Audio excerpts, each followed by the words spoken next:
19ஆம் வசனம். உபாகமத்தின் புஸ்தகம் 30ஆம் அதிகாரம் 19ஆம் வசனத்தை நாம் வாசிக்கலாம்.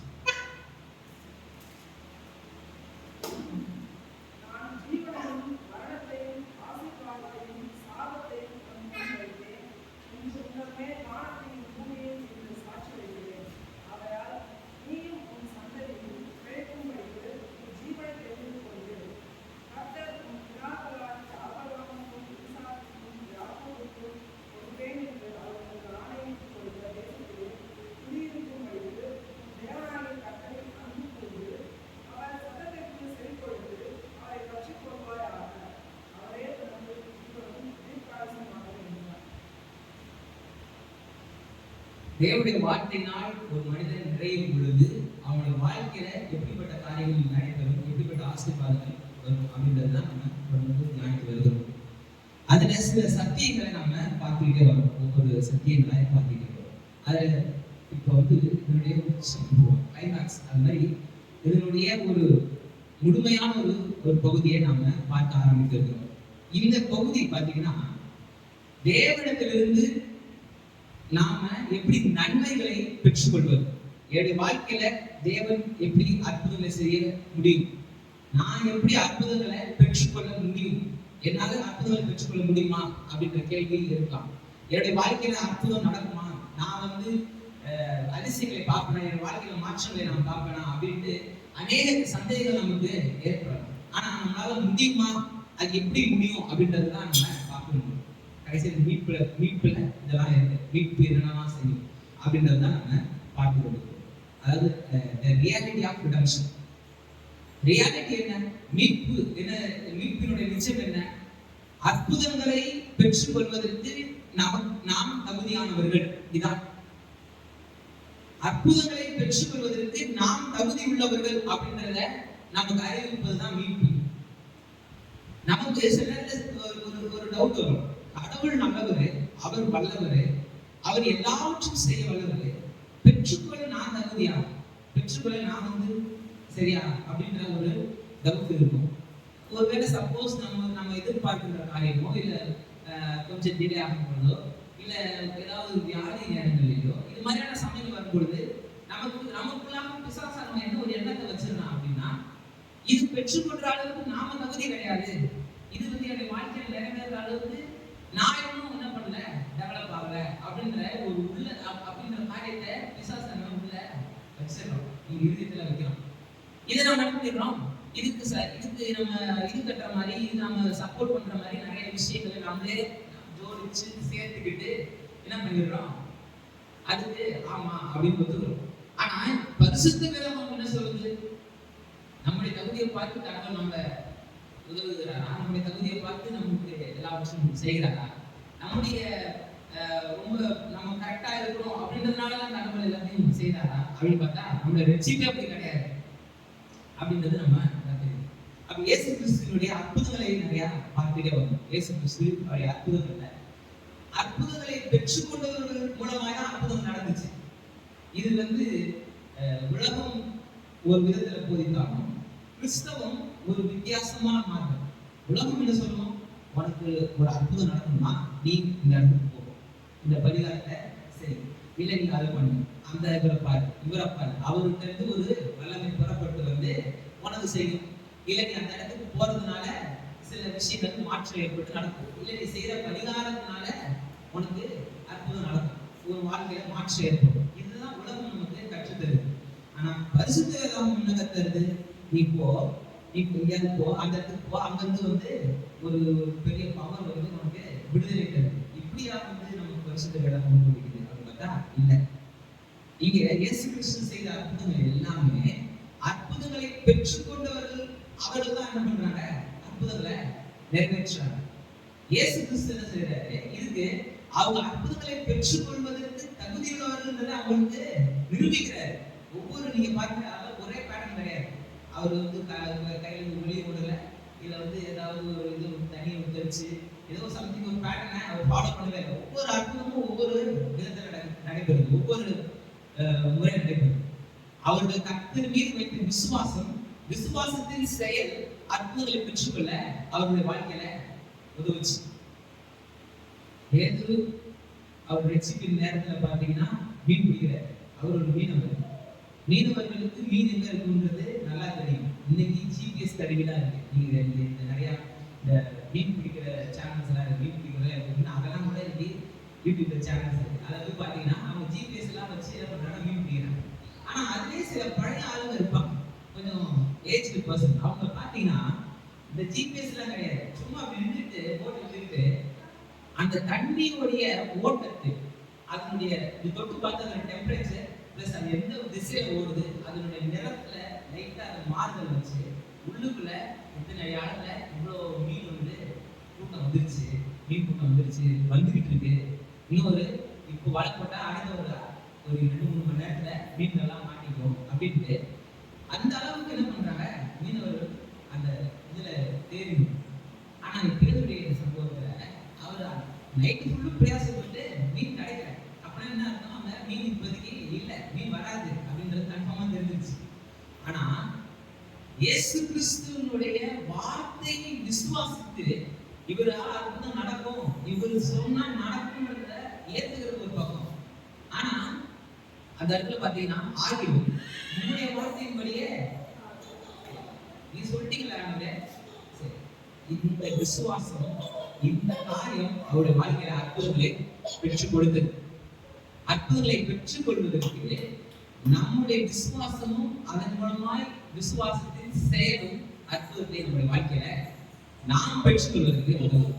இயேசு கிறிஸ்துவுடைய வல்லமையை அற்புதம் செய்ய அவருடைய வல்லமைன்றது இதை விட பெருசு, உலகங்களே சிருஷ்டித்தது. அவருடைய வல்லமைன்றது மகா பெரியது. ஆனா இங்கே அற்புதங்களை பெற்றுக்கொண்டவர்கள் என்ன பண்றாங்க, அந்த அற்புதங்களை பெற்றுக்கொள்வதற்கு அந்த அற்புதங்கள் நிறைவேறுவதற்கு காரணம் பாருங்க. போன நாட்கள் கூட 2 காரியங்களை பார்க்கணும். அந்த ஸ்திரீ அவங்க சொல்றாரு, ஸ்திரீயே உன் விசுவாசம் இருந்துச்சு, நீ நினைச்சிட்டு இருக்க என் ட்ரெஸ்ல இருந்து என்ன பண்ணுச்சு ஒரு வல்லமை புறப்படும் அப்படின்னு எல்லாம் நினைச்சிட்டு போறாங்க. அந்த ரீசன் சொல்லிருக்காரு, என்ன நடந்துச்சுன்னு சொல்லியிருக்காரு. ஏன்னா நாளைக்கு இவர் போய் உட்கார்ந்து சால்வையை காட்டி வச்சாருன்னா சால்வையை தூக்கிட்டு போறதுக்கு 1000 பேர் இருப்பான். அந்த சால்வையை வச்சு நிறைய விஷயம் செய்யறது நிறைய பேர் இருப்பான். இன்னைக்கு மட்டும் அது நான் போனா சொன்னல, இன்னைக்கு மட்டும் ட்ரெஸ்ஸை தொட்டு அற்புதம் நடந்துச்சுன்னு சொல்லிட்டு ஒரு பாஸ்டருக்கு மட்டும் தெரிஞ்சிச்சு அப்படின்னா ட்ரெஸ்ஸை பல துண்டுகளை எடுத்துச்சு பல பேர் வித்துருவாங்க. ஏன்னா தொட்டா அற்புதம். ஆனா இயேசு தெளிவா சொல்லிட்டாரு, உன் விசுவாசம் தான் என்ன பண்ணுச்சு உன்னைய காப்பாத்துச்சு. உன் விசுவாசம் தான் உன்னைக்கு இந்த அற்புதத்தை பெற்றுக் கொடுத்துச்சு. நீ சப்போஸ் வந்து நீ சகைய மாதிரி ஏறிட்டு மரத்து மேலே ஏறிட்டு நான் பார்த்தா கடவுளுக்கு சோகம் கொடுத்துருவேன் நீ நினைச்சிருந்தீங்கன்னா நிச்சயமா சோகம் அற்புதம் நடந்திருக்கும். அப்ப அற்புதங்களை பெற்றுக் கொள்வதற்கு நம்முடைய விசுவாச செயல் ரொம்ப ரொம்ப அவசியம். அந்த அற்புதங்களை பெற்றுக் கொள்வதற்கு நாம் தகுதி உள்ளவர்கள் அப்படின்றத நம்ம மறந்துடக்கூடாது. நம்முடைய வாழ்க்கையில இருக்கிற பிரச்சனைகள், போராட்டங்கள், தேவைகள் எல்லாவற்றையும் பார்த்து நீங்க அந்த பிரச்சனையின் பெருசு, அந்த தீவிரத்தை, அதனுடைய ஒரு பெரிய பிரம்மாண்டத்தை பார்த்து நீங்க சில இடத்துல பயப்படலாம். சில இடத்துல இது பிரச்சனை ரொம்ப பெருசு, இது வந்து இது வந்து ரொம்ப பெரிய காரியம் அப்படின்னு நினைச்சிட்டு. ஆனா இந்த பிரச்சனையை விட நம்மோடு கூட இருக்கிறவர் பெரியவர். உலகத்தில் இருப்பவர்களும் உங்களில் இருப்பவர் பெரியவர். அப்ப ஆண்டவர் எவ்வளவு பெரியவர்னு பாருங்க. அந்த பிரச்சனை சாதாரணமா இருக்கும். இதிலிருந்து கர்த்தரை விடுவிப்பாரு நீங்க விசுவாசிங்க, நிச்சயமா அவங்க வாழ்க்கையில அற்புதங்கள் நடக்கும். இந்த அற்புதங்களை குறித்ததான அதிசயங்களை குறித்ததான இந்த நன்மைகளை தேவனுக்கு நன்மைகளை பெற்றுக் கொள்வதற்காக குறித்து ஒரு 3 காரியங்களை தான் இங்க நம்ம பார்க்க போறோம். என்னன்னா, உலகத்துல இருக்கிற யாராக இருந்தாலும் சரி, அவங்க இயேசு கிறிஸ்துவை ஏற்றுக்கணும்ன்ற அவசியம் கிடையாது. யாராக இருந்தாலும் அவங்க வாழ்க்கையில கடவுள் அற்புதம் செய்ய முடியும். அவங்க வந்து இயேசு கிறிஸ்துவை ஏற்றுக்காதவங்களா இருந்தாலும், இயேசு கிறிஸ்துவை ஃபாலோ பண்ணாதவங்களா இருந்தாலும், அவங்க வாழ்க்கையில அப்படிப்பட்ட வாழ்க்கை இருந்தாங்க. டக்குனு வந்து ஆண்டவரே எனக்கு உதவி செய்யுங்கன்னு கேட்டா ஆண்டவர் உதவி செய்ய வல்லவரா இருக்காரு. நீ வந்து என்னை வந்து நீ ஃபாலோ பண்ணவே இல்லை, இவ்வளவு நாள் என்னை நீ தேடவே இல்லை, நீ யாருன்னே எனக்கு தெரியாது, நீ ஃபர்ஸ்ட் என்னை தேடு, என்ன நீ வந்து வா, நீ வச்சுக்கலாம் படு, அதுக்கப்புறம் உனக்கு அற்புதம் செய்யறது எங்கேயுமே சொல்லல. உலகத்துல இருக்கிற யாராக இருந்தாலும் அற்புதங்களை ஆண்டவரை விசுவாசிக்கிறது மூலமா பெற்றுக்கொள்ள முடியும். இந்த கடவுள் எனக்கு உதவி செய்ய வல்லவர் அப்படின்றத நம்பி அவரிடத்துல ஜெபித்து அற்புதங்களை பெற்றுக்கொண்டவங்க ஏராளம். நமக்கே நம்முடைய வாழ்க்கையில நம்ம எப்படி சில கடவுளை நம்பாத காலகட்டத்தில் கூட கடவுளை இந்த சாமி எதுவும் தெரியும் போய் ஜெபம் பண்ணி அற்புதங்களை பெற்றுக்கொண்டிருப்போம். நம்ம ஆவிக்குரிய வாழ்க்கையில வளர்ந்து வேத வசனத்தில் தேர்ச்சி அடைந்து அப்படியே ஒரு பெரிய ஒரு வேத வல்லுநர்களாக மாறினதுக்கு அப்புறம் தான் நம்ம அற்புதங்களை பெற்றுக்கொண்டோம் கிடையாது. ஜஸ்ட் போற போக்குல அற்புதங்களை வாங்கிட்டு இருக்கோம். அப்ப இது ஃபர்ஸ்ட் ஸ்டெப். இரண்டாவது ஸ்டெப், இந்த அற்புதங்களையும் அதிசயங்களையும் கர்த்தருடைய நன்மைகளையும் பெற்றுக்கொள்வதற்கு ஒரு அற்ப விசுவாசிகள் போல இயேசு சொன்னார். அற்ப விசுவாசிகள் விசுவாசிக்கிறவங்க தான், ஆனா அவங்க என்ன பண்ணல, ஆவிக்குரிய வாழ்க்கையில இன்னும் வளர்ச்சி அடையல. ஆனா ரசிக்கப்பட்டாங்க, ஆனா வளர்ச்சி அடையல. அவங்க என்ன பண்ண முடியும்? அற்புதங்களை பெற்றுக்கொள்ள முடியும்.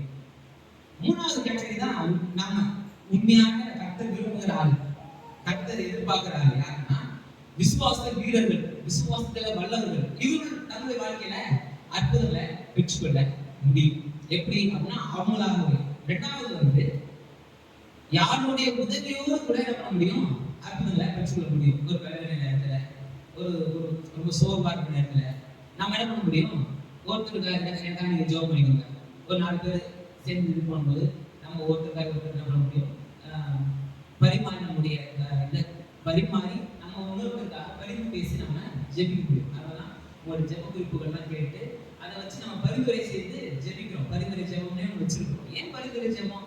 நீ எனக்கு உனக்கும் கடவுளுக்கு நான் மீடியேட்டர், நான் சொன்னாலும் கடவுள் கேட்பார். நீ டைரக்டா கடவுள்கிட்ட போக முடியாது.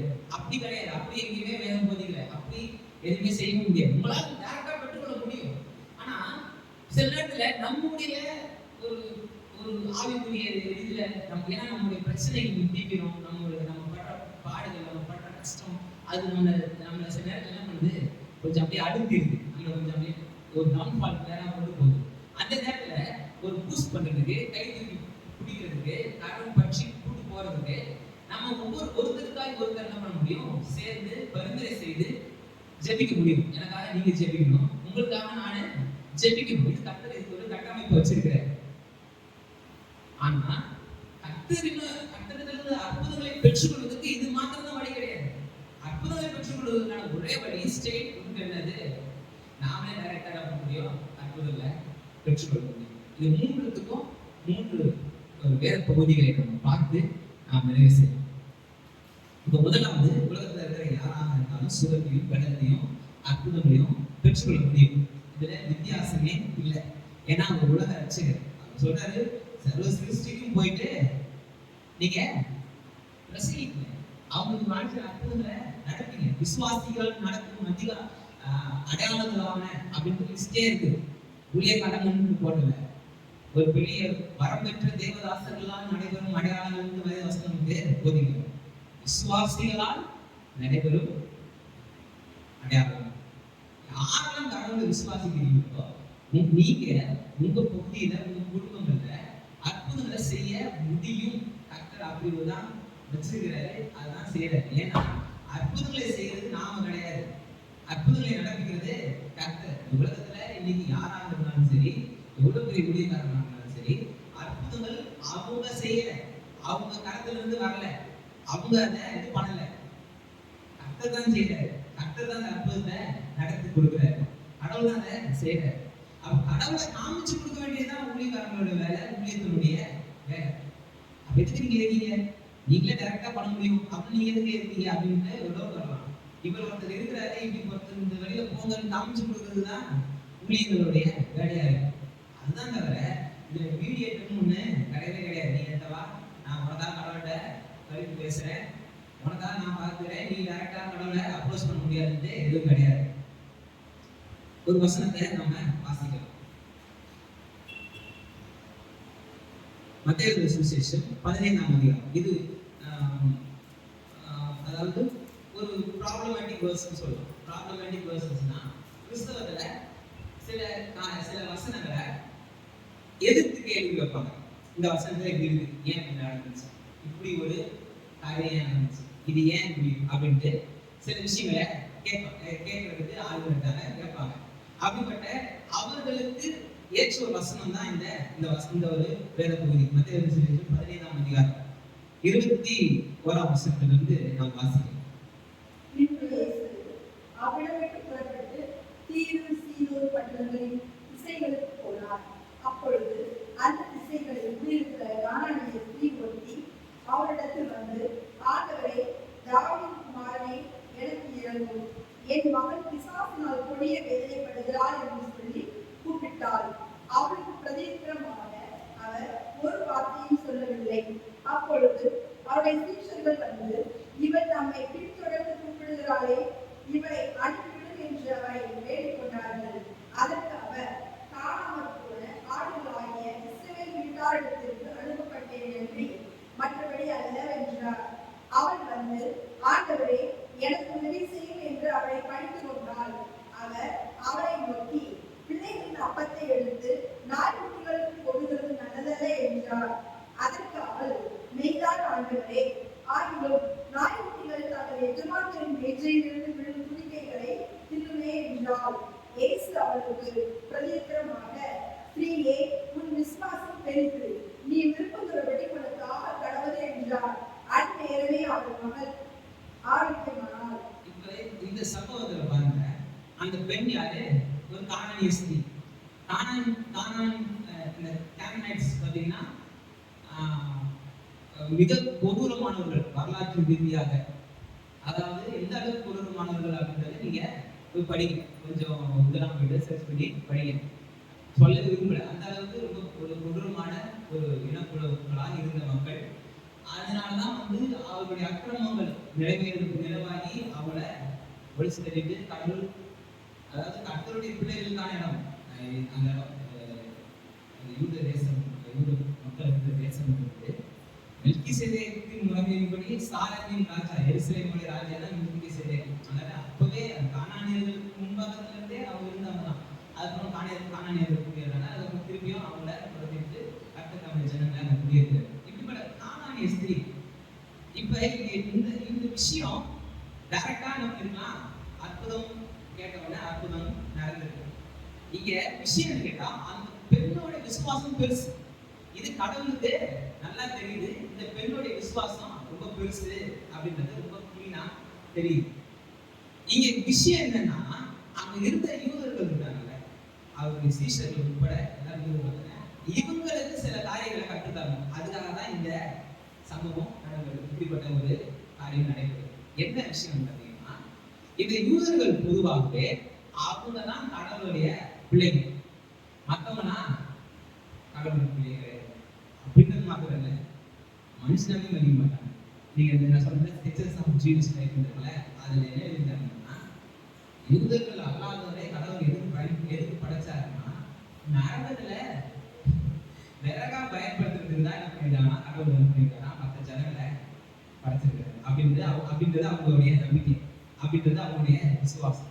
மற்ற ஜனங்களை குறித்து தான் அவங்களுக்கு பார்வை எப்படி இருக்கு, மற்ற ஜனங்கள் எல்லாரையும் கடவுள் விறகு கட்ட மாதிரி நரகத்துல நெருப்பு எரியிறதுக்கு விறகு கட்டையா பயன்படுத்துறது தான் மற்ற ஜனங்களை படைச்சிருக்காரு. இப்படிதான் அவங்க யோசிச்சாங்க. மற்ற ஜனங்களை அப்படிதான் அவங்க பார்த்தாங்க. ஒரு மனுஷனாவே மதிக்க மாட்டாங்க. இன்ன வரைக்கும் யூதர்களுக்கு அந்த ஒரு இது இருக்கு, ப்ரைட் இருக்கு. அதனாலதான் மக்களை பார்த்துக்கிட்டு இருக்காங்க நிறைய நேரம். இப்ப இதை மாத்தணும், இந்த விஷயத்த மாத்தணும். கடவுள் அப்படிலாம் இல்லை, கடவுள் அப்படிப்பட்ட விஷயங்கள் செய்கிற ஆள் கிடையாது.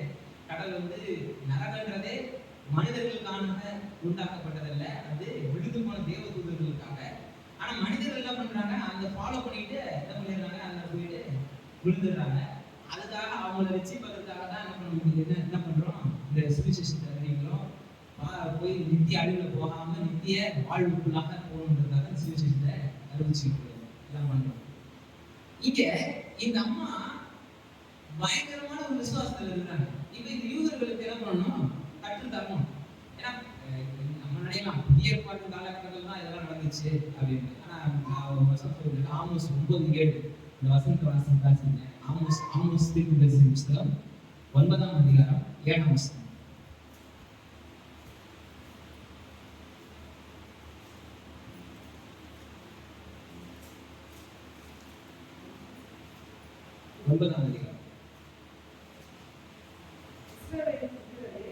நீங்கள் எனக்கு எத்தியோப்பியாவில் இஸ்ரவேலை போல் இருக்கிறீர்கள் அல்லவோ? இப்ப இஸ்ரேல் ஜனங்கள் நினைச்சிட்டு இருக்காங்க கடவுளைகளை எங்களை மாத்திரம் எகிப்துல இருந்து கூப்பிட்டு வந்தாரு அப்படின்னு நினைச்சிட்டு இருக்காங்க இத்தனை வருஷமா. கடவுள் சொல்றாரு இஸ்ரேல் கூப்பிடுறாரு நீங்க நீங்கள் எனக்கு எத்தியோப்பியாவில் இஸ்ரவேலை போல் இருக்கிறீர்கள் அல்லவோ என்று கர்த்தர் சொல்கிறார்.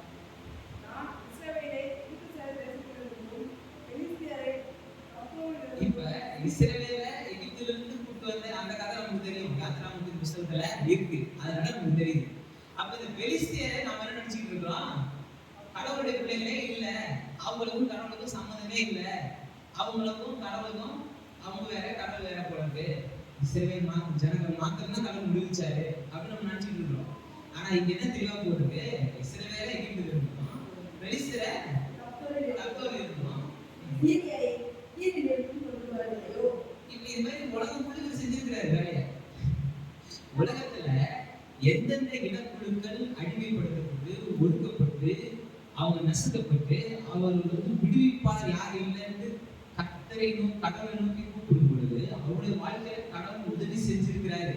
இதுதான் சரித்திரம், சரித்திர ரீதியான ஒரு வசனம். இந்த வசனம் ரொம்ப முக்கியமான ஒரு வசனம் வேதத்துல. சரித்திர ரீதியான ரொம்ப இம்பார்ட்டன்ட் ஒரு வசனம். அப்ப இந்த யூதர்களுடைய எண்ணம்ன்றது தவறு. இதை சொல்லி தரணும். இப்ப என்ன சொல்றாரு? இந்த யூதர் அல்லாதவர்கள நாய்கள் அப்படின்ட்டா கோவம். யூதர்களுக்கு என்னன்னா பண்டிகள் அப்படின்னு அவங்க சொல்லிட்டா கோவம். அதனால பண்டைய இலக்கியங்கள்ல யூதர்கள் மற்றவர்கள், அதாவது கிறிஸ்தவ, அதாவது தேவனை சார்ந்த இலக்கியம், செக்குலர் சில இலக்கியங்கள்ல மற்றவர்களை நாய்கள் தான் என்ன பண்றாங்க, நிறைய இடங்கள்ல அவங்க விஷயம் பண்றாங்க, மனிதர்களா கன்சிடர் பண்றது. இதுக்கு மத்தவங்க சும்மா இல்லை, மத்தவங்க என்ன பண்ணுவாங்க, அதாவது இஸ்ரேல் தேசத்தை சுற்றி இருந்த பண்டைய நாகரீகங்கள் இந்த யூதர்களை குறிப்பிடும் பொழுது பண்டிகள் அப்படின்னு குறிப்பிடுவாங்க. அந்த வார்த்தை கேட்டா இவங்களுக்கு கோபம் வரும். இப்ப இயேசு கிறிஸ்து இந்த அற்புதத்தை செய்யப்படுது பாத்தீங்கன்னா, பிள்ளைகளை வந்துட்டு நாய்க்குட்டிலாம் போட முடியாது அப்படின்ட்டு. இப்ப முன்னாடி பாத்தீங்கன்னா நான் சொன்னேன், இந்த யூதர்களுக்கு ஏன் இதை செய்யறாருன்னா, இந்த யூதர்களுக்கு மற்றவர்கள் அற்புதங்களை பெற்றுள்ள தகுதி உள்ளவர்கள் நம்பிக்கையே கிடையாது. அந்த சீசர்கள் என்ன பேசுறாங்க 15ஆம் அதிகாரத்துல பாருங்க.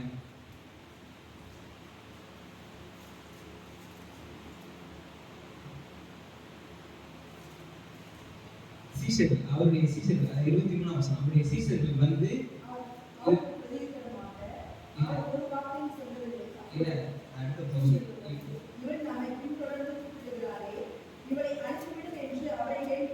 அற்புதம் செய்து அனுப்பிவிடும் கிடையாது.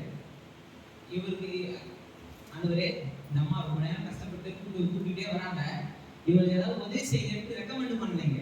ஏன்னா இந்த லேடிய துரத்தி விடும், இது இந்த அம்மா இங்க இருக்க கூடாதுல்ல, இது வந்து காணநேஸ்திரி, இதையே வந்து இங்க பின்னாடி வந்துருக்குது, இதை அமுச்சு விட்டுருங்க.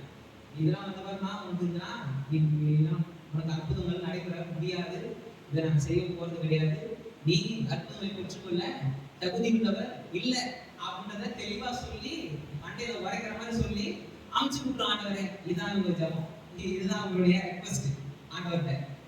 அவர் பரிந்து பேசுற அனுப்பிச்சு விட்டுருங்க, அற்புதம்லாம் ஒன்றும் கிடையாது, உனக்கு கிடையாது போ அப்படின்னு அனுப்பிச்சு விட்டுருங்க.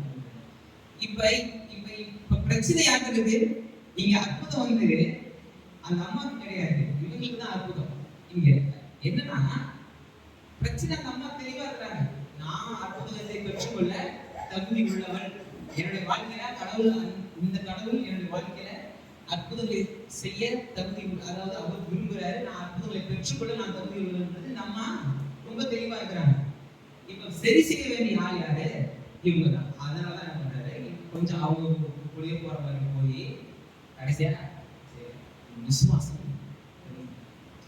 இதை நீ பெற்றுக்கொள்வதற்கு நீ தகுதி உள்ளவர், நீ உனக்கு தகுதி இருக்கு, நீ அதை பெற்றுக்கொள்ள முடியும். நம்ம யூதராக இருக்க வேண்டிய அவசியம் கிடையாது. ஆனா புதுவை பெற்றுக்கொண்ட நம்ம நிச்சயமா அதுக்கப்புறம் கடவுளுக்கு போயிருப்பாங்க, இயேசு கிறிஸ்துவை ஏற்றுக்கொண்டிருப்பாங்க, அவங்க சீஷர்களால் மாறி இருப்பாங்க, அவர்களோட பயணிச்சிருப்பாங்க. நிச்சயமா இப்படிப்பட்ட அதிசயங்களை, இப்படிப்பட்ட வழிநடத்துதல்களை, இப்படிப்பட்ட தொடுதல்களை பெற்றுக்கொண்டவர்கள் விதமாக தான் கிறிஸ்தவம் உதாரணம் பரவுச்சு, பெருகுச்சு. இன்னைக்கு அற்புதங்களை பெற்றுக்கொண்டவருக்கு ஆண்டவரே ஆண்டவரே கூப்பிடுறோம். ஆனா அற்புதங்களை பெற்றுக்கொண்டதுக்கு அப்புறம் நீங்க பாத்துருக்கீங்களா? நிறைய பேர் பாத்துருக்கீங்களா? நீங்களே பாத்துருப்பீங்க. உங்கள்ட்ட நிறைய பேர் என்ன பண்ணுவாங்க, இதுக்காக ஜெபம் பண்ணுங்க. நீங்க ஜெபம் பண்ணி உண்மையிலே அற்புதம் நடந்திருக்கும். நிச்சயமா கடவுள் உங்க ஜெபத்தை கேட்பாரு. நிச்சயமா அற்புதம் நடந்திருக்கும். ஆனா அற்புதம் வாங்கிட்டு பதில வாங்கிக்கிட்டு அவங்க என்ன பண்ணுவாங்க, அவங்க வேலையை பார்த்துட்டு போயிடுவாங்க. அவளை நான் முடிஞ்சிச்சு. இப்ப திருப்பி அடுத்து ஏதாவது பிரச்சனை வந்தா உங்கள்கிட்ட வருவாங்க. ஆனா இந்த அற்புதங்களை செய்த தேவனுக்கு வாழ்க்கையை நீங்க அர்ப்பணிச்சு பாருங்க. அவங்க மட்டும் அற்புதம். இப்ப நாம அப்படிதானே, ஏதோ ஒரு நேரத்துல கடவுள் நம்மள தொட்டுக்கிறாரு, ஒரு சின்ன ஒரு நம்ம எதிர்பார்த்த காரியங்களை செஞ்சிருக்கிறாரு, நம்ம அவருக்கு நம்ம ஒப்பு கொடுக்கணும். அப்புறம் அப்படியே விட்டாரா பார்த்தா எங்களுக்கு இருக்காரு. தொடர்ந்து அதிசயங்களை, அற்புதங்களை, ஆச்சரியமான காரியங்களை அதிகமாக நம்ம கண்டுகிட்டே வருவோம். எந்த அளவுக்கு?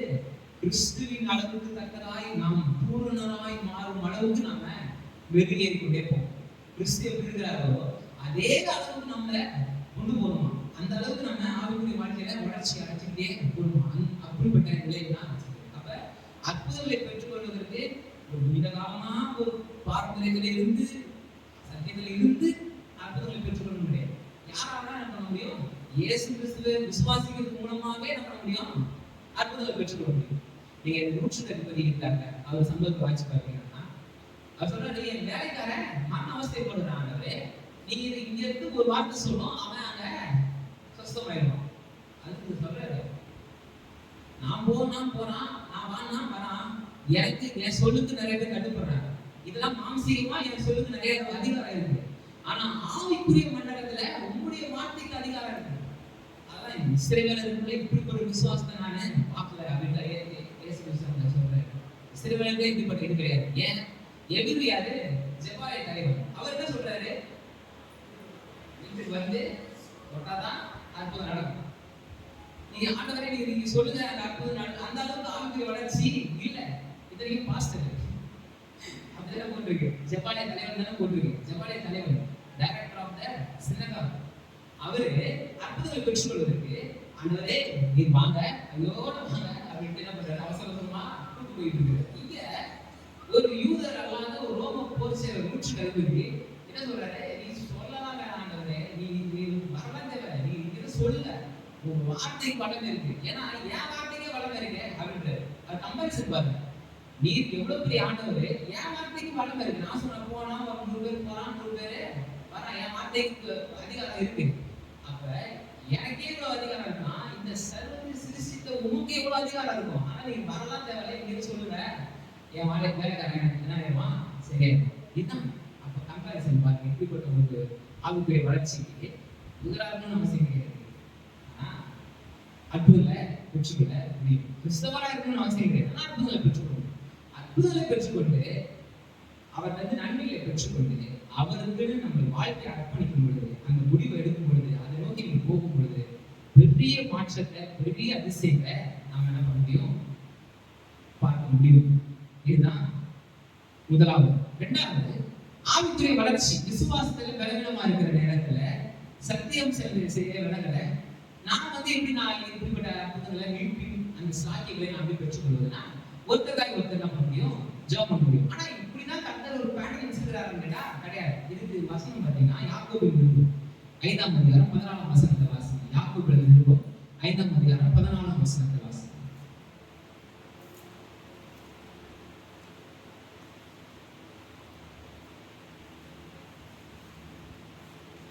யாக்கோபு 5:14. உங்களில் ஒருவன் யாருப்பட்டால் அவன் சபை மூப்பர்களை வரவழைப்பானாக. அவர்கள் கர்த்தருடைய நாமத்தினாலே அவனுக்கு எண்ணெய் பூசி அவனுக்காக ஜெபம் பண்ண கடவர்கள். இது யாருக்குன்னு கேட்டா புதுசா ரசிக்கப்படுறாங்க. கடவுளை இப்பதான் தேர்ந்தெடுத்துருக்காங்க. அவங்க வாழ்க்கையில ஏதாவது ஒரு ஸ்ட்ரகிள் நேரத்துல என்ன பண்றாங்க? என் வாழ்க்கையில் பிரச்சனையா இருக்கு அப்படின்னு என்ன பண்றாங்க? போயிட்டு அவங்களுக்காக நம்ம சேர்த்து ஜெபம் பண்றோம். அப்போ உங்களில் ஒருத்தர் வியாதிப்பட்டா அதாவது அற்புதம் தேவையா இருந்துச்சுன்னா சபை மூப்பரை வந்து வர சொல்லிட்டு அவங்க உங்களுக்காக ஜெபம் பண்ணுவாங்க. ஆனா கடவுளுடைய பேட்டர்ன் இதான் கேட்டா கிடையாது. எப்படி இதுலயே இருக்கு. 13ஆம் வசனத்தை வாசிப்பாரு. உங்களில் ஒருவர் துன்பப்பட்டால் ஜெபம் பண்ண கடவன். துன்பப்பட்டால் இருக்குது, துன்பப்பட்டால் ஜெபம் பண்ணுவார். ஒருவர் மகிழ்ச்சியா இருந்தால் சங்கீதம் பாடுவார். அது வியாதிப்பட்டால் ஒருத்தர் வர சொல்லுங்க அப்படின்ற மாதிரி வந்துருச்சு. ஆனா வியாதிப்பட்ட ஒரு வகையான துன்பம் தானே. கடவுளுடைய திட்டம் என்ன? உங்களுக்கு பிரச்சனை வந்துச்சுன்னா நீங்களே ஜெபம் பண்ணுங்க. ஆனா சிலருக்கு ஆவிக்குரிய பலவீனம் இருக்கும், சில தடவை தான் இருக்கும். அப்ப என்ன பண்ணுவோம்?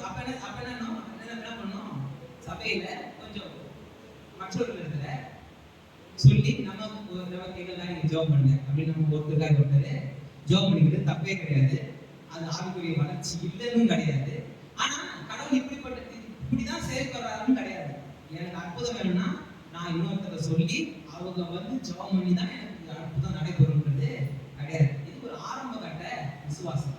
அதாவது ரொம்ப சிம்பிளா சொன்னா, குழந்தைக்கு நாம ஊட்டி விடுறோம், வளர்ந்துச்சுன்னா என்ன பண்ண முடியும்? அதுவே எடுத்து சாப்பிட முடியும். இதுதான் ஸ்டார்டிங் ஸ்டேஜ்ல தெரியாதனால மற்றவர்களுக்காக நம்ம என்ன பண்றோம்? ஜெபம் பண்றோம். ஆனா அற்புதங்களை பெற்றுக்கொள்வதற்கு, பதிலை பெற்றுக்கொள்வதற்கு அது மாத்திரம் தான் வழி கிடையாது. அவங்க பதிலை பெற்றுக்கொள்ள முடியும், தாமாக பதிலை பெற்றுக்கொள்ள முடியும். கர்த்தர் எல்லாருடைய ஜெபத்தையும் கேட்கிறவர், எல்லாரையும் நோக்கி பார்க்கிறவர்.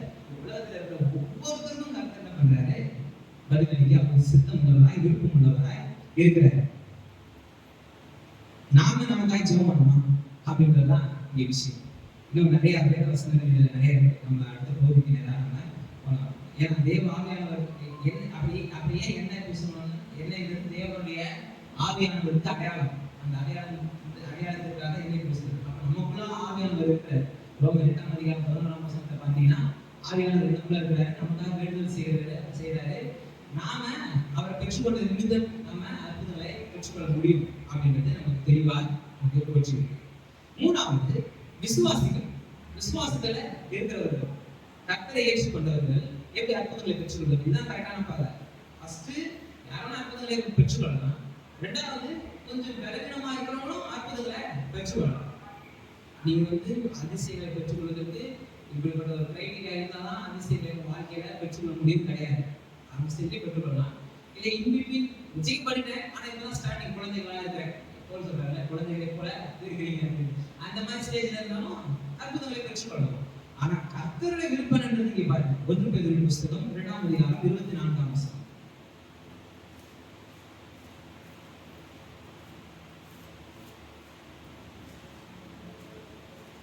நாம் பாவங்களுக்கு செத்து நீதிக்கு பிழைத்திருக்கும்படிக்கு அவர் தாமே தமது சரீரத்திலே நம்முடைய பாவங்களை சிலுவையில் ஏற்றி வந்தார். பாவங்களுக்கு செத்து கர்த்தருக்கு பிரியமில்லாத காரியங்களை நம்முடைய வாழ்க்கையிலிருந்து ஒழித்துவிட்டு, கர்த்தர் விரும்பாத காரியங்களை நம்முடைய வாழ்க்கையிலிருந்து துரைத்து விட்டு, அதை எதிர்க்க விடாம பண்ணிவிட்டு, நீதிக்கு கர்த்தரை ரைட் ஸ்டாண்டிங் பிஃபோர் காட், அதாவது தேவனுக்கு முன்பாக சரியாக நிற்கும் நிலையை நாம பெற்று அந்த நிலையை நாம் இருக்கிறதுக்காக தான் கல்வாரி சிலுவை நடந்துச்சு அப்படின்னு சொல்ற. அவருடைய தழும்புகளால் குணமானீர்கள். தழும்புகளால் குணமானீர்கள். இது இங்க பேதுரு ரொம்ப தெளிவா சொல்றாரு. தழும்புகளால் குணமானீர்கள். இது வசனம் எங்க இருக்கு? ஏசாயா 53ஆம் அதிகாரத்துல இருக்கு. 53:4. கிட்டத்தட்ட இயேசு கிறிஸ்துவுக்கு 800 வருஷத்துக்கு முன்னாடியே ஏசாயா தீர்க்கதரிசி சொல்றாரு, அவருடைய தழும்புகளால் குணமானோம். அதாவது அவர் தீர்க்க தரிசனமாய் பார்த்து எப்படிலாம் சரியாகிறாங்க, எப்படிலாம் அற்புதங்களை பெற்றுக்கொள்ள முடியும் அப்படின்றத தீர்க்க தரிசனமாய் பார்த்து சொல்ற குணமானோம்னு சொல்றாரு. இங்க பேதுரு என்ன சொல்றாரு? ஆல்ரெடி குணமானீர்கள். இதான் விசுவாசிகள் நாம தெரிஞ்சுக்க வேண்டிய விஷயம். நாம அற்புதங்களை பெற்றுக்கொள்ள முடியும். இது பரலோகத்தினுடைய திட்டம். அதான் பரலோகத்திலே ஆல்ரெடி கட்டப்பட்ட காரியங்களை தான் பூமியில கட்டணும் நாம. பரலோகத்துல ஆல்ரெடி கட்டமைக்கப்பட்ட காரியங்களை தான் பூமியில கட்ட வைக்கிறோம். இதுதான் நம்ம போன வாரங்கள்ல தெளிவா நம்ம பார்த்துதான் இதை நான் வரேன். கண்டினியூவேஷன் கரெக்டா நீங்க வந்தீங்கன்னா உங்களுக்கு தெளிவா புரியும். அப்ப அவருடைய தழும்புகளால் நாம் என்ன பண்றோம்? சுகமாகிறோம். எனக்கு சுகம் என்னுடையது, பலன் என்னுடையது. இந்த தழும்பு பார்த்தீங்கன்னா அது காயம் போல என்ன போட்டிருக்கு? தழும்பு போட்டிருக்கு. மாறாத தழும்பு. அவர் நேற்று இன்றும் என்றும் மாறாத. வெளிப்படுத்தல் 1:8 சொல்லுது, அவர் அல்பா ஒமேகா, அதாவது A to Z ன்னு சொல்றோம்ல. அல்பானா என்ன? ஃபர்ஸ்ட் லெட்டர் கிரீக்ல. ஒமேகானா லாஸ்ட். A to Z அப்படின்னு சில கடைக்கு போட்டுருப்பாங்க. அதாவது எல்லாமே கிடைக்கும் அப்படின்றதுக்காக என்ன பண்ணுவாங்க? A to Z அப்படின்ற அமேசான் அப்படின்னா A ல இருந்து Z வரைக்கும் ஒரு கோட் போட்டிருப்பாங்க பாத்தீங்கன்னா அமேசான் போட்டு, ஏன்னா எல்லாமே கிடைக்குவாங்க அப்படின்றத அவங்க சிம்பாலிக்கா சொல்றாங்க.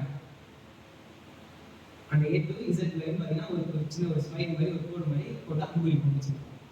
இங்க அதான் அவர் துவக்கமும் முடிவுமானவர் அப்படின்றத சொல்றதுக்காக அல்பாவும் ஒமேகாவுமானவர், ஆதியும் அந்தமுமானவர், முந்தினவரும் பிந்தினவருமானவர், இருந்தவரும் இருக்கிறவரும் வரப்போகிறவருமானவர். அப்ப இவர் இன்றைக்குமானவர், இவருடைய உடல்ல தழும்புகள் என்றென்றைக்கும் ஆயிருக்கு. அப்ப அற்புதம் அன்னைக்கு மாத்திரம் இல்ல, அன்னைக்கே தழும்புகள் இருந்துச்சு, அற்புதம் நடைபெற்றுச்சு. இன்னைக்கும் அந்த தழும்புகள் இருக்கு, அதே ஆண்டவர் அதே தழும்புகள் இருக்கு. இன்னைக்கும் அற்புதங்களை பெற்றுக்கொள்ள முடியும்.